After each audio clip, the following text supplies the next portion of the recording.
तेज खबर, पैनी नजर।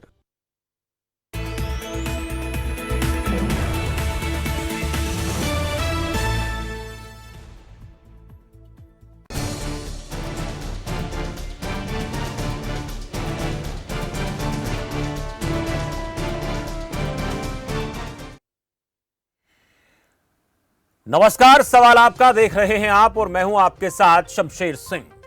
दिल्ली में अगले 72 घंटे भारी हैं। आप सोच रहे हैं कि ऐसा क्या होने जा रहा है, तो आपको जानकारी दें कि एमसीडी का अतिक्रमण हटाओ अभियान 13 मई तक जारी रहेगा। यानी कुल मिलाकर अगले 72 घंटे बुलडोजर अभी और गरजेगा। पीला पंजा जिस तरह से अवैध कब्जों को गिरा रहा है, उससे उन लोगों की धड़कनें और बढ़ गई हैं जिन्होंने सरकारी जमीन पर अतिक्रमण किया हुआ है। सरकारी जमीन पर कब्जा करना किसी भी सूरत में गैर कानूनी है, लेकिन बुलडोजर की चाल के चलते सियासी भौकाल भी चरम पर है। आज सवाल आपका में चर्चा इसी मसले पर।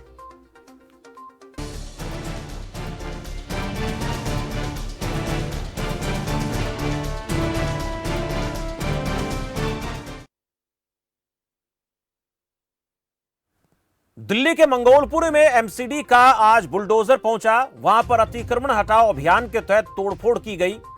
वहीं इस दौरान बड़ी संख्या में पुलिस बल भी तैनात रहा। दिल्ली की न्यू फ्रेंड्स कॉलोनी में भी एमसीडी का बुलडोजर चला और अतिक्रमण के खिलाफ कार्रवाई की गई।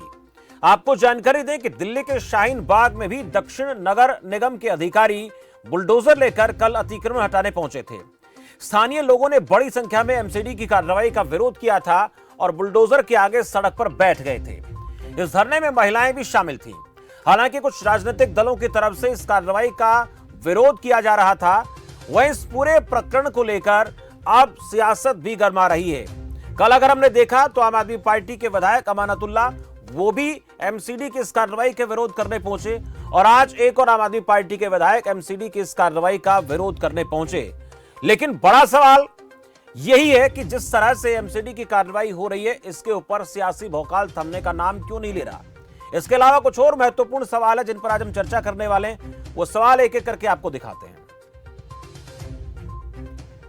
अतिक्रमण पर आक्रमण, बुलडोजर पर सियासी संक्रमण, क्या इस तरह से अब जो खेल चल रहा है वो सब राजनीतिक से प्रेरित हो गया? अगले 72 घंटे भारी हैं और इसके अलावा कब तक ये कार्रवाई जारी रहेगी, ये भी बड़ा सवाल है। और एक अहम सवाल, अवैध बस्तियों की भरमार है, लेकिन इन बस्तियों को बसाने का असल जिम्मेदार कौन है? इस कार्यक्रम के जरिए आप लोग हमारे साथ जुड़ सकते हैं। लेकिन बड़ा सवाल, अब लगातार इस प्रकार की कार्रवाई अमल में लाई जा रही है, लेकिन कहीं इसका विरोध हो रहा है तो कोई इसके पक्ष में खड़ा है। और अब ऐसे में यह भी बड़ा महत्वपूर्ण हो जाता है कि जो चरणबद्ध तरीके से अगर इस तरह से कार्रवाई होगी तो फिर क्या पूरी दिल्ली में जहां जहां पर भी ऐसे अतिक्रमण किए गए हैं उनको हटाने की कार्रवाई लगातार अमल में लाई जाती रहेगी? क्योंकि इस दिल्ली में बड़ी तादाद में लोगों ने अवैध कब्जे किए हुए हैं। उन अवैध कब्जों को हटवाने के लिए और किस तरीके का प्लान तैयार किया जा रहा है या किया जाएगा, यह भी बड़ा सवाल है। लेकिन एमसीडी के पहले चरण का अपडेट, अगले 72 घंटे का बुलडोजर अपडेट आपको हम दे रहे हैं लगातार ग्राफिक्स के माध्यम से। 11 मई को लोधी कॉलोनी की मर्चेंट मार्केट में बुलडोजर चलेगा। फिर 11 मई को साईं बाबा मंदिर के पास भी बुलडोजर चलेगा। 11 मई को जवाहरलाल नेहरू स्टेडियम के आसपास बुलडोजर चलेगा। ये तो 11 मई का अपडेट है। 12 मई को धीरसेन मार्ग, इस्कॉन टेम्पल मार्ग, यहां पर बुलडोजर चलेगा। 12 मई को ही कालका देवी मार्ग और इसके आसपास बुलडोजर चलेगा, अवैध कब्जों को हटाया जाएगा। 13 मई को खड्डा कॉलोनी में बुलडोजर चलेगा। ये अपडेट अगले 72 घंटे का हम आपको दे रहे हैं, ताकि जिन लोगों ने कहीं पर भी एनक्रोचमेंट का काम किया हुआ है उनको लोगों को अपडेट कर दिया जाए, ताकि उन लोगों के संपत्ति का नुकसान ना हो। और जब पीला पंजा या बुलडोजर आए तो लोग उन सामानों को वहां से हटा लें। और जिस भी व्यक्ति ने 5,000 रुपए देकर, 10,000 रुपए देकर, 15-20 हजार, इन तमाम तरीकों से अपनी रोजी रोटी का कोई साधन खड़ा किया, कोई रेहड़ी बनाई है, पटरी पर कोई खोखा लगाया है, ताकि उन लोगों को अपडेट हो जाए। ये हम आपको लगातार दिखाते रहेंगे, इस पर हम चर्चा करेंगे। लेकिन इस वक्त मेरे साथ फिलहाल नरेंद्र कुमार है, प्रवक्ता आम आदमी पार्टी से, उनसे जरा बातचीत करेंगे। नरेंद्र जी, बहुत स्वागत है आपका। नरेंद्र कुमार जी, आवाज सुन रहे हैं? चलिए, थोड़ा सा डिस्टर्बेंस हो रहा है। मैं चाहूंगा कि एक बार फिर से उनसे बात करके, कॉल करके बातचीत करने की प्रयास हम करेंगे। लेकिन ग्राफिक्स के माध्यम से आपको थोड़ा सा अपडेट हम दे रहे हैं। 12 मई को कालका देवी मार्ग और इसके आसपास बुलडोजर चलेगा। 13 मई को खड्डा कॉलोनी में बुलडोजर चलाया जाएगा। आज भी 2-3 जगहों पर ये अवैध अतिक्रमण को हटाने की कार्रवाई की गई। अक्सर ये देखा जाता है कि जब इस प्रकार की कार्रवाई होती है तो जिन लोगों ने अपना कोई ऐसा कामकाज या कोई चबूतरा, कोई कंगूरा बाहर निकाल लिया है तो तोड़ फोड़ कर दिया जाता है। इसलिए महत्वपूर्ण यही है कि लोगों को अवेयरनेस हो, जानकारी हो, और अवैध तरीके से कहीं किसी ने कोई इलाका घेर लिया है तो वहां से अपना सामान वो हटा लें ताकि उनका कोई नुकसान ना हो। क्योंकि किसी भी व्यक्ति ने, हम फिर आपको कह रहे हैं कि किसी व्यक्ति ने अपनी नियमित दिनचर्या को चलाने के लिए कोई काम वहां पर किया हुआ है, कोई रेहड़ी पटरी खोखा लगाया हुआ है, तो वहां से वो हटा ले ताकि उनका नुकसान ना हो। मेरे साथ नरेंद्र कुमार जी जुड़ गए। नरेंद्र जी, बहुत स्वागत है आपका। जी धन्यवाद। नरेंद्र कुमार जी, पहला सवाल आपसे मेरा यही रहेगा कि अब जो कार्रवाई चल रही है बुलडोजर की, वो अगले 72 घंटे भी जारी रहेगी, लेकिन पिछले 2 दिनों से हम देख पा रहे हैं कि आम आदमी पार्टी जो है वो लगातार इसका विरोध करती नजर आ रही है। लेकिन एमसीडी लगातार एक ही बात कह रही है कि अवैध तरीके से कुछ किया गया तो उसको हटाया जाना जरूरी है, हम हटा रहे। हमारे काम में आम आदमी पार्टी क्यों बाधा बन रही है? नहीं, आम आदमी पार्टी कहीं भी बाधा नहीं बन रही है। मुझको लग रहा है कि 15 साल में ये कुंभकर्ण नगर निगम का 15 साल से सोया हुआ था जी, और अब अचानक से जागा है। जिस तरह से कुंभकर्ण जाग करके जो है लोगों को उसने खाना पीना शुरू किया, उस तरह से इनका बुलडोजर गरीबों को कुचलने का काम कर रहा है। तो ये क्या इनको आज अचानक से ये सब चीजें याद आई हैं? 15 सालों से लोग इन लोगों से पैसे खा करके अतिक्रमण करवाते रहे और आज ये दरअसल अतिक्रमण के नाम पे ये लोग गरीबों को वसूली करने का पूरा प्लान तैयार करके रखा हुआ है। तो मेरा ये कहना है इनसे कि भारतीय जनता पार्टी बताए कि इन्होंने कितने लाख करोड़ रुपए का जो है वसूली करने का टारगेट बनाया है दिल्ली की जनता से। इसका भी एक पूरा डिटेल जो है दिल्ली की जनता के सामने रखे तो बेहतर होगा कि कितनी वसूली करने वाले हैं आप लोग। जी नरेंद्र जी, ठीक है, आपका ये कहना है कि ये वसूली का काम है जिसके चलते सब किया जा रहा है। और पिछले वसूली का प्लान है, पूरा 15 साल से कहां पर नगर निगम सोया हुआ था? जी, मैं आपके पास आ रहा हूँ। हमें तो क्षेत्रीय स्तर पे हमारे ही एरिया से कॉल आते रहते हैं कि पुलिस वाले एमसीडी के लोगों के साथ खड़े हुए हैं, पैसे मांग रहे हैं, नहीं तो लेंटर तोड़ देंगे। ये इस तरह का जो माहौल बना रहा है, डर का माहौल जो बनाया हुआ है, अगर एमसीडी तो ऐसे लोगों का तो आपके पास कोई रिकॉर्ड भी होगा ना नरेंद्र कुमार जी? ऐसे जो लोग हैं, आप बता रहे हैं कि ऐसे लोगों के कॉल हमारे पास आते हैं, वहां हमसे वसूल किया जा रहा है, पैसा मांगा जा रहा है, तो ऐसे लोगों का आपके पास रिकॉर्ड भी होगा, ऐसी जानकारी आप लोगों के पास होगी। क्या ऐसा कुछ प्रूफ आप लोगों के पास है जिसको आप ये चैनल के माध्यम से, मीडिया के जरिए या कोर्ट के दरवाजे के जरिए चीजें बता सकते हैं कि ये सब इसलिए किया जा रहा है ताकि? हाँ, अभी इस फोन पे कॉल चल रही है, नहीं तो मैं इसी पे आपको रिकॉर्डिंग सुना सकता हूँ जो मेरे को कॉल आया। कल ही की बात है, कल ही कॉल आया है और मैंने बात भी की उनसे। मैंने बोला भाई ऐसा क्यों कर रहे हो आप लोग? बोले कि नहीं हम तो फिर जो है, अब मेरे से फोन पे तो वो बोल नहीं सकते, लेकिन जिससे बात हो रही थी, जिसके स्लॉट पे वो खड़े हुए थे, उसने बताया मेरे को कि जी पैसे मांग रहे हैं। बताइए इसका क्या, ये कौन सा तरीका है भारतीय जनता पार्टी का दिल्ली को लूटने का? इन्होंने जो ये नया प्लान तैयार किया है कि बुलडोजर से डराओ और फिर लोगों से पैसा वसूली करो। ये खतरनाक है, ये लोकतंत्र के लिए भी खतरनाक है, क्योंकि आप लोगों के पास कोई मुद्दा तो था नहीं बताने के लिए, और लोगों से बात करने के लिए, जाने के लिए आपके पास कोई मुद्दा नहीं है इस वक्त। तो इसलिए आप क्या कर रहे हैं कि नए नए मुद्दे क्रिएट कर रहे हैं। आप बुलडोजर का मुद्दा ले आए, 15 सालों में जो भ्रष्टाचार हुआ, जो लूट हुई, जो कूड़ा फैलाया, जो 3 कूड़े के पहाड़ खड़े किए आपने दिल्ली के अंदर, उस पे आप कुछ बोलना नहीं चाहते हैं और नए मुद्दे बना करके आप अपना ग्राउंड बनाने का प्रयास कर रहे हैं, जिससे कि आप जो है। तो इससे कैसे ग्राउंड बनेगा नरेंद्र जी? मैं आपके पास आ रहा हूँ, आपने ग्राउंड का जिक्र किया है। नरेंद्र कुमार जी, आपके पास लौटूंगा तो सवाल करूंगा कि इस तरीके से क्या कोई ग्राउंड बनेगा क्या? आपसे पूछ रहा हूं मैं। एक दर्शक मेरे साथ है, तब तक उनसे जान लेते हैं। हमारे नियमित कॉलर है आरके कालिया जी अंबाला से। मास्टर जी, स्वागत है आपका।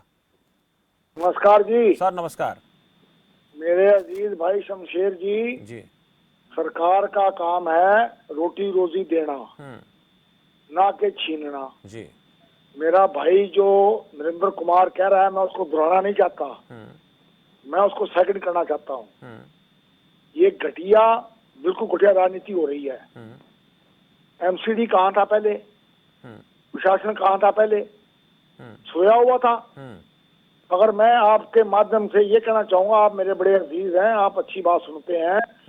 अतिक्रमण तो इन लोगों ने किया जो बड़े बड़े हमारे सियासतदान हैं, जो बड़े बड़े हमारे हुक्मरान हैं, हजारों की कोठियों में रह रहे हैं।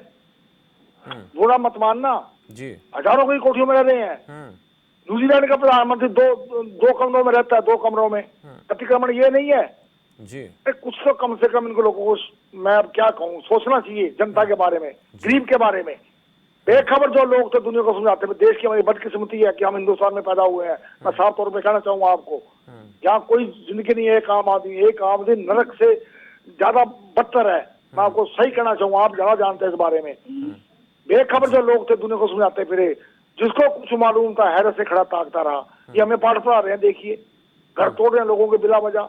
तो जो बड़ी बड़ी बिल्डिंग बनी है, बड़े बड़े इन्होंने जो कब्जे किए हुए हैं, बड़े बड़े हाई लेवल के जो लोग हैं, उन पर बुलडोजर चलाइए, ना कि हम लोग को गरीब जैसे लोग हैं उन पर ये बुलडोजर चला रहे हैं जी।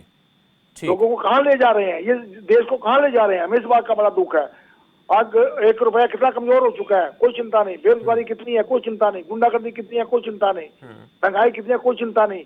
केवल और केवल सियासत करना और लोगों को गुमराह करना, लोगों को बांटना, धर्म मजहब के नाम पर लोगों को जो ध्यान है भटकाना होगा जी। बहुत बहुत शुक्रिया। चलिए, बहुत शुक्रिया master ji. RK. Kalia, master RK. Kalia अक्सर इस तरह के मसलों पर अपनी बात रखते हैं और उनके जहन में एक सवाल जरूर होता है कि सियासतदानों को अपने गिरेबान में झांक कर देखना चाहिए। सियासतदान देश को कहां ले जाना चाहते हैं, कौन से मसलों पर बात होनी चाहिए, कौन से मसलों पर बात हो रही है। नरेंद्र कुमार जी, आपने एक आरोप लगाया, आपका सीधे तौर पर यह कहना था कि कुछ ना कुछ इस तरीके से ग्राउंड बनाने की कोशिश हो रही है। तो ऐसे ग्राउंड कैसे बनेगा सर?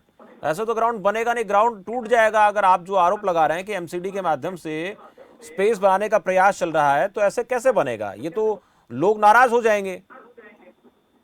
नहीं, बिल्कुल नहीं बनेगा। लेकिन ये जिस तरीके से ये आप समझ नहीं रहे हैं, ये ध्रुवीकरण का भी तो इनका प्लान है ना। मैं आपसे समझना चाह रहा हूँ सर, मुझे अगर जानकारी होती तो मैं आपसे नहीं पूछता। हाँ, आप अतिक्रमण नहीं कह रहे हैं ना। आप ये नहीं कह रहे हैं कि आप अतिक्रमण पे चला रहे हैं। आप क्या कह रहे हैं? आप कह रहे हैं हम शाहीन बाग में चला रहे हैं जी। आप इस बात को चिल्ला चिल्ला के 10 बार बोलेंगे कि हम शाहीन बाग पे चला रहे हैं, हम शाहीन बाग पे, हम जहांगीरपुरी पे चला रहे हैं। इनके नेता क्या कह रहे हैं कि दिल्ली में मिनी पाकिस्तान बन गए हैं। अब इनसे कोई ये पूछे कि अगर दिल्ली में मिनी पाकिस्तान बन गए हैं तो ये किसने बनाए? आपकी सुरक्षा एजेंसियां क्या कर रही थी? आप दिल्ली को मिनी पाकिस्तान बनने दे रहे हैं। आप बैठ के देख रहे हैं, टीवी पे आके अपनी नाकामियां खुद अपने मुंह से बता रहे हैं आप कि दिल्ली मिनी पाकिस्तान बनने। कौन बना रहा है? ये आप ही लोग, सुरक्षा एजेंसियां तमाम और दिल्ली पुलिस, जितनी जांच एजेंसी सब आपके पास हैं। आप अगर बांग्लादेशी कोई यहाँ रहते हैं, अगर रोहिंग्या कोई यहाँ रहते हैं, तो आप उनको आसानी से भेज सकते हैं। ये तो कानून है कि अगर कोई इलीगली भारत के अंदर रह रहा है तो उसको तो निकाला जा सकता है। उसकी जांच कराइए, उसको निकालिए, यहाँ से बाहर करिए। क्यों नहीं निकाल रहे हैं आप लोग? ठीक है, ये मकसद ये नहीं है। मकसद वो इनका जो है अतिक्रमण हटाना नहीं है। मकसद ये है, मैं फिर से वही कहूंगा कि काम बताने के लिए कुछ है नहीं। तो ये जो हिंदू मुसलमान वाला मामला है, इसको जनता के बीच में ला करके अपनी थोड़ी सी छवि जो हर बार ये चुनाव में इस्तेमाल करते हैं स्टंट, वो स्टंट इस्तेमाल करने का ये लोग प्रयास कर रहे हैं ताकि आसानी से हम थोड़ा सा कुछ सीटें एमसीडी में ला पाए। ठीक है, प्रदीप भटनागर जी मेरे साथ जुड़े हुए हैं। नरेंद्र जी, प्रदीप भटनागर जी नेता बीजेपी मेरे साथ जुड़ चुके हैं। आपने जो आरोप लगाया इसको लेकर मैं जवाब लेना चाहूंगा। भटनागर साहब, बहुत स्वागत है आपका। भटनागर साहब, लगातार बुलडोजर चल रहा है, हालांकि शाहीन बाग में कामयाबी नहीं मिली, उसको लेकर कई चीजें सामने आ रही हैं, पर आज तो चला बुलडोजर। लेकिन नरेंद्र कुमार जी का सीधे तौर पर यह आरोप है कि ये अपना स्पेस बनाने का प्रयास किया जा रहा है और ध्रुवीकरण की कोशिश चल रही है, जिसके चलते कुछ सीटें एमसीडी में हासिल की जा सकें। नहीं तो पिछले 15 साल आप ही की यहाँ पर सरकार रही है, आप लोग तब क्या कर रहे थे? अब अचानक से क्या याद आ गया कि ये सब अब किया जा रहा है? ये आरोप है आम आदमी पार्टी का भारतीय जनता पार्टी पर।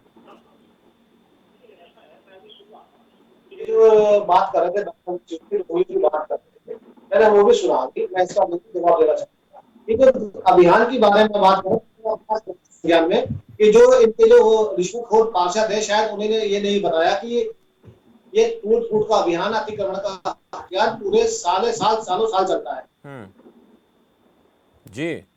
हिंदुस्तान की मीडिया ने, दिल्ली की मीडिया ने तो जहांगीरपुरी के अंदर जो अभियान चलाया उसको फोकस करते हुए और पूरे दिल्ली का अतिक्रमण जो अब टूट फूट में आ रहा है उसको जो हाईलाइट किया जा रहा है उससे बड़े विषय में अगर भारतीय जनता पार्टी को अगर एमसीडी की राजनीति करती तो ये टूट फूट नहीं करती और वोट की राजनीति चक्कर में बसाती इनको, मगर ऐसा नहीं है। इनके लोग क्या कर रहे हैं विधायक, इन लोगों ने, इनके विधायकों ने रोहिंग्यों को, बांग्लादेशियों को वोट बैंक बना के चुपचाप इन्होंने बसाया, क्योंकि इनके विधायकों को नहीं पता।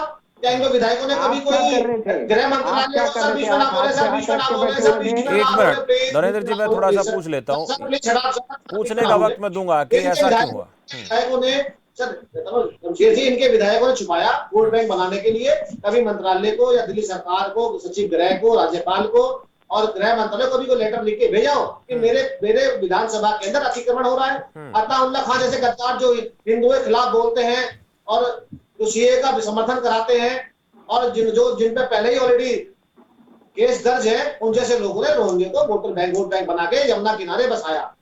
इस बारे में कभी लिखेगा जिसमें 10,000 रुपए महीना उनको बेरोजगारी भत्ता भी दिया जाता है, जिसमें उनको फ्री राशन भी दिया था, उनके आधार कार्ड और वोटर आईडी कार्ड तक बनवा दिए गए। इनकी हाँ कभी नहीं बनेगी ये लोग। और अगर अभियान चल रहा है, मैं तो सब ठीक है, मैं तो कहता हूँ एमसीडी नहीं करा, अगर देर आए दुरुस्त आए तो काय की बुराई है। आप सरकार में बैठे तो आप उस चीज का आप लोग साथ दीजिए, रोड चौड़ी हो, रोड खुले, ट्रैफिक ढंग से चले। अतिक्रमण तो अतिक्रमण होता है, मैंने किया हो या आपने किया हो। और अगर आज मीडिया ने हाईलाइट करके दिखा रहा है तो आप मीडिया से पूछिए ना कि आप शाहीन बाग क्यों दिखा रहे हैं, आपने जहांगीरपुरी अतिक्रमण क्यों दिखाया। देखिए मीडिया प्रचार प्रसार कर रहा है, मीडिया हाईलाइट कर रहा है, ये आप मीडिया को बोलिए, हमारी तरफ हमारे कंधे में रख के बंदूक मत बोलिए मीडिया को। ठीक है नरेंद्र कुमार जी, भटनागर साहब तो कह रहे हैं सब तो चलता रहता है ना, इसमें क्या दिक्कत है। ये सब चीजें अब मीडिया के जरिए दिखाई जा रही हैं, ये सब तो पहले भी होता रहा है। और ये भी आरोप आप आम आदमी पार्टी पर लग रहा है कि आप लोगों ने बस्तियां बसाई हैं रोहिंग्याज की, उसको लेकर आप उनको राशन कार्ड उनका बनवा रहे हैं, वोटर आईडी कार्ड उनका बन रहा है, आधार कार्ड बन रहा है, ये सब कैसे हो रहा है? अगर विश्वास ना हो तो ओखला जाके एक मिनट सर, एक मिनट आप सुन लीजिए सर, आप सुन लीजिए, हमने भी सुनी आपकी बात, थोड़ा आप भी सुन लीजिए। देखिए पहली बात तो ये कि आपने दो चीजें कही हैं। पहला तो ये कि अब बस्तियां बसाने की बात आप बार बार कर रहे हैं। हम ये कह रहे हैं कि अगर कोई भी विदेशी नागरिक आपके देश की राजधानी में आकर रहने लगा और गैर कानूनी तरीके से रहने लगा तो इसका जिम्मेदार कौन है? ये सवाल, इसका जिम्मेदार कौन है? भारत सरकार की तमाम एजेंसियां, क्या ये सारी भारतीय जनता पार्टी के अंतर्गत आती हैं? सारी सुरक्षा एजेंसियां, सारी जांच एजेंसियां, आप लोग पूरे तरीके से फेल हो चुके हैं। आप इस बात को मान रहे हैं, अगर टीवी चैनल पे बैठ के आप ये कह रहे हैं कि दिल्ली की राजधानी में, देश की राजधानी दिल्ली में अगर गैर कानूनी तौर पे विदेशी नागरिक आके रह रहे हैं तो इसका मतलब साफ है आप अपनी नाकामी को स्वयं बयां कर रहे हैं चैनल के माध्यम से। दूसरी बात, आप जो कह रहे हैं अतिक्रमण वाली, अतिक्रमण हटाइए, कोई आपत्ति नहीं है, लेकिन हमारा ये कहना है कि 15 सालों में क्या आज भारतीय जनता पार्टी को याद आया कि यहाँ पे अतिक्रमण है? 15 सालों से आप लोग पैसे खा खा के वहां अतिक्रमण करवा रहे थे। आज अचानक से जब आपने होते हुए चुनाव की घोषणा को टाल दिया, आधा घंटे पहले आपने लेटर भेजा, ये लोकतंत्र की हत्या करने का आपने प्रयास किया, इसका जवाब कौन देगा? भारतीय जनता पार्टी के नेता यहाँ बैठे हुए हैं, भारतीय जनता पार्टी के लोग जो सुन भी रहे हैं, आप जवाब दीजिए इस बात का कि ऐसा इतिहास में कभी नहीं हुआ कि होती हुई चुनाव की घोषणा को रोक दिया जाए। और यहाँ इन्होंने होती हुई चुनाव की घोषणा को रोकने का मतलब साफ है कि ये लोग चुनाव से भाग रहे थे, इनको हार निश्चित रूप से दिख रही थी। अब इनको समझ में नहीं आ रहा है कि क्या मुद्दा लेकर के जाएं, क्या मुंह लेकर के जाएं जनता के बीच में। तो ये नया मुद्दा लेकर के आए हैं, बुलडोजर। और उस बुलडोजर से कर क्या रहे हैं साहब, वो मैं बताता हूँ आपको। आपने जहांगीरपुरी में एक उदाहरण देखा जहां पे इन्होंने गुप्ता जी का मकान तोड़ दिया, सक्सेना साहब का मकान तोड़ दिया, गुप्ता जी की मकान तोड़ दी, झा साहब का ठेला तोड़ दिया। और ये वो लोग तमाम हैं जिनके 40-40 सालों से मकान दुकान यहाँ हैं, जिनके पास पक्के पेपर हैं, रजिस्ट्री है, जिनको दुकान चलाने का लाइसेंस इन्होंने दे रखा है नगर निगम ने। अब उनकी भी दुकान इन्होंने तोड़ दी। क्या गुप्ता जी रोहिंग्या हैं या बांग्लादेशी हैं? या सक्सेना जी रोहिंग्या हैं या बांग्लादेशी हैं? या वो जो झा साहब का ठेला आपने तोड़ा उसका जवाब कौन देगा भाई साहब? ठीक है, ये कुछ नहीं है, ये भटनागर साहब, ये बस्तियों का जिक्र आया है चर्चा में। आम आदमी पार्टी तो सीधे तौर पर ये कह रही है कि इन सबको, ये सब लोग यहाँ पर आ रहे थे, ये लोग बस रहे थे, आपने ये आरोप लगाया कि पनाह देने का काम किया। तो सर हमारा जो गृह मंत्रालय वो क्या कर रहा है सर? बांग्लादेश से कोई व्यक्ति आ जाता है, देश की राजधानी में आकर बस जाता है, तो हम क्या कर रहे थे? ऐसे कैसे बसने दिया? और ये बस्तियां कोई आज से तो नहीं है, कई दशकों से बसी हुई हैं, अवैध बस्तियां हैं, और वो इतनी बड़ी तादाद में है। उनको अगर एमसीडी ने हटाना शुरू भी किया तो मुझे लगता नहीं कि महीने 2 महीने में हो जाएगा, सालों लग जाएंगे सर उनको हटाने में।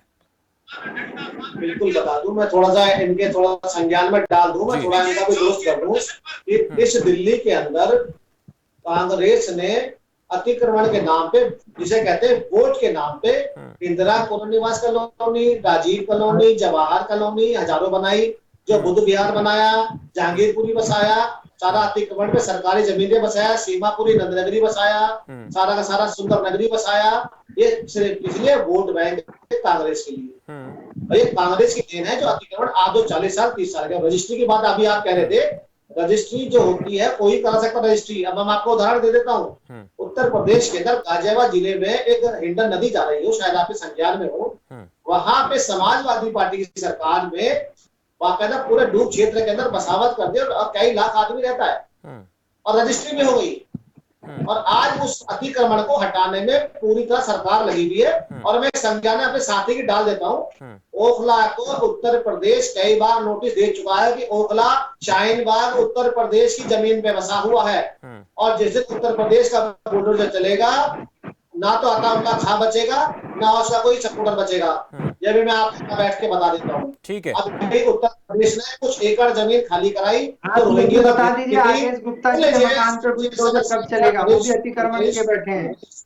आदेश गुप्ता जी ने अतिक्रमण करके मकान बनाया हुआ है, उसका बुलडोजर कब चलेगा? इसका भी जवाब दीजिए भटनागर साहब। आपके सुन लीजिए, आपके डेजिग्नेशन में प्रवक्ता लिखा है, और प्रवक्ता जो है बहुत शालीन होते हैं, और शालीनता को आप थोड़ा ना छोड़े तो अच्छी बात है। तो जो रोहिंग्या हटाए गए, जिन्होंने टीन शेड डाल के जो टीन डलवाई थी अताउल्ला खान जैसे लोगों ने, जो हिंदू विरोधी हैं, तो उनको जब हटाया गया तो उन्हीं लोगों ने सरिता विहार, जहां पे जल यंत्र लगा हुआ है पानी का जो घरों में जाता है, वहां पे बाकायदा टेम्परेरी टेंट लगा के बसाया। चलिए ठीक है भटनागर साहब, आप ये कहना चाहते हैं कि अवैध बस्तियों को हम हटाते रहेंगे, अवैध कब्जों को, अतिक्रमण को हटाते रहेंगे और अभियान लगातार चलता रहेगा, पर हम ये भी देखेंगे कि ये सब कब तक चलेगा। एक दर्शक मेरे साथ आ रहा हूँ आपके पास, रणबीर रोहतक से एक दर्शक मेरे साथ है, जरा पूछ लेते क्या कहना चाहते हैं। रणबीर जी स्वागत है आपका। शमशेर जी नमस्कार। सर नमस्कार। शमशेर जी देखो, अवैध कोई भी हो, चाहे गरीब हो अमीर हो, सबके साथ में बगैर भेदभाव के अवैध कब्जे जरूर हटाए जाने चाहिए, लेकिन इसमें राजनीति नहीं होनी चाहिए। दूसरा, जो सरकार को अवैध कब्जे हटाने की बजाय रोजगार देने की सोचनी चाहिए। भटनागर साहब, आप देश को श्रीलंका के हालातों की तरफ ले जा रहे हो। ये श्रीमान श्री राम हनुमान चालीसा, ये हमारा पेट नहीं भरेंगे। हमारे रूम में बसे हुए हनुमान और राम, तो रोजगार दीजिए। ये श्रीलंका वाले हालात होने वाले हैं देश के अंदर। महंगाई देखिए क्या हाल है। आप मुद्दों से भटकाने के लिए राम हनुमान चालीसा, शेरनी, क्या है शेरनी, वो एक दिन जेल में रही तो मेडिकल मांगने लग गई, बाहर कह रही 100 साल जेल में रहूंगी। पति मिलने का तो आंसू आ रहे हैं, इनको शेरनी कहते हैं। हमारा मीडिया भी ऐसा कोई मीडिया हो चुका है आजकल। तो ऐसी चीजों से दुनिया का पेट नहीं भरेगा। महंगाई को कम कीजिए, रोजगार दीजिए, युवा बहुत बुरा हाल हो चुका है देश का। ठीक है, शुक्रिया रणबीर जी। एक और दर्शक मेरे साथ है, पवन कुमार है। पवन जी स्वागत है आपका। जी धन्यवाद जी। मेरा सवाल है, बीजेपी के जो ये प्रवक्ता बैठे हैं उनसे मैं ये पूछना चाह रहा हूँ कि दिल्ली में हर जगह लगभग अवैध निर्माण हुए हैं, तो खाली जो आम पब्लिक है उसी के ऊपर बुलडोजर चले जाएगा, या बीजेपी के जो नेता लोग अपने घरों में और सड़क रोडों पर एनक्रोचमेंट कर बैठे हैं उनके यहाँ भी बुलडोजर चलेगा? वो लिस्ट भी इनको सार्वजनिक करनी चाहिए, करेंगे या नहीं करेंगे, और उन पर बुलडोजर चलाएंगे या नहीं चलाएंगे? ठीक है, शुक्रिया पवन जी बातचीत के लिए। भटनागर साहब, 2 सवाल दोनों आप ही से हैं, दोनों का मैं चाहूंगा कि 30 सेकंड में आप जवाब दे दें। ये सवाल आप समझ गए होंगे जी। जी, जो अभी इससे पहले बोल रहे थे कि हनुमान चालीसा से पेट नहीं भरेगा, तो ओबीसी के भाषण से भी पेट नहीं भरेगा, ओबीसी के मुसलमानों का हित और हिंदुओं को गाली बकने से भी पेट नहीं भरेगा। और अगर सुप्रीम कोर्ट ने अगर माइक हटाने के आदेश दिए तो उससे पेट भी नहीं भरेगा, कानून को मानने से पेट भरेगा। और जो श्रीलंका की बात कर रहे थे तबाही की, जो आम आदमी पार्टी ने फ्री का जो अभियान चलाया है चुनाव को लेके, ये उनसे पूछना चाहिए कि फ्री के चक्कर में श्रीलंका लुट गया। ये भारत लुटने वाला नहीं है। अगर भारत को लुटना होता तो 2 बार जो कोरोना की लहरें आई, कोई भूखा नहीं सोया। तो ये चीजें हमें आपको बैठ के चिंतन करनी पड़ेगी। अगर किसी ने फ्री में तो सब दे रहे भटनागर साहब, कोई कम कोई ज्यादा, कोई बिजली फ्री दे रहा है तो कोई अनाज फ्री दे रहा है, कोई वैक्सीन फ्री दे रहा है, कोई स्कूल में शिक्षा फ्री दे रहा है। फ्री तो सभी दे रहे हैं। अब फ्री वाले पे चर्चा करूंगा तो मुझे लगता है कि सारी पार्टियां गिर जाएंगी। हाँ, आप और मसले पे बात कर सकते हैं। हमारे यहाँ फ्री कुछ नहीं है शमशेर जी, हमारे यहाँ फ्री कुछ नहीं है। फ्री के जो पुलंदे बराबर में बैठे, और आज जो है दिल्ली की जनता से अब वो मांग रहे हैं कि आप एक छोटा सा कमेंट आपसे। हिमाचल में 125 यूनिट बिजली फ्री देने का आप लोगों ने ऐलान किया, मुफ्त टैबलेट का आप लोगों ने वादा किया बच्चों से, हरियाणा में मुफ्त बिजली का ऐलान किसानों के लिए योगी आदित्यनाथ ने यूपी में किया, मुख्यमंत्री ने। सर ये बता दीजिए आप, ये क्या है? वो बिल्कुल किया मैं बता देता हूँ। टैबलेट उन बच्चों के लिए किया गया। सर बिजली की बात भी कर रहा हूँ, बिजली की बात भी कर रहा हूँ। मैं बिजली की बोलूंगा। छात्रवृत्ति उनकी है। बताया था उत्तर प्रदेश के अंदर जो विधवा असहाय जिन्होंने जिंदगी में कभी लाइट देखी नहीं, उनके यहाँ लाइट जलने लगी है, और उन 1,46,00,000 लोगों को फ्री बिजली दी गई है, जो बिल्कुल आय से जीरो है और जिनकी आय साधन नहीं है, उनको दी गई है। पूरे भारतवर्ष को, पूरे उत्तर प्रदेश को नहीं दी गई है। और आप जो टैबलेट की बात करें, टैबलेट हिमाचल की बात भी कर रहा हूँ सर। हिमाचल में आप ही ने तो ऐलान किया ना 125 यूनिट बिजली फ्री देने का।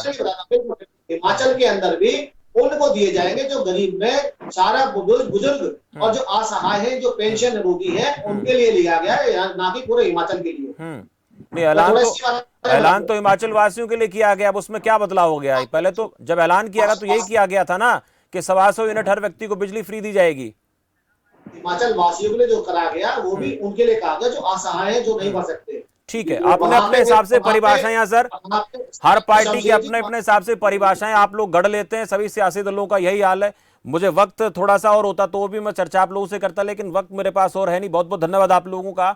चर्चा जो इस वक्त हो रही है वो यही हो रही है कि जहां पर दिल्ली में इस वक्त अवैध निर्माण को ध्वस्त करने के लिए बुलडोजर चलाया जा रहा है, ऐसी हजारों बस्तियां दिल्ली में हैं। क्या उन सबको यहां से हटाया जाएगा या फिर थोड़े समय के लिए बुलडोजर की प्रक्रिया चलती रहेगी? इस पर नजर हम बनाकर रखेंगे, आप भी देखेंगे।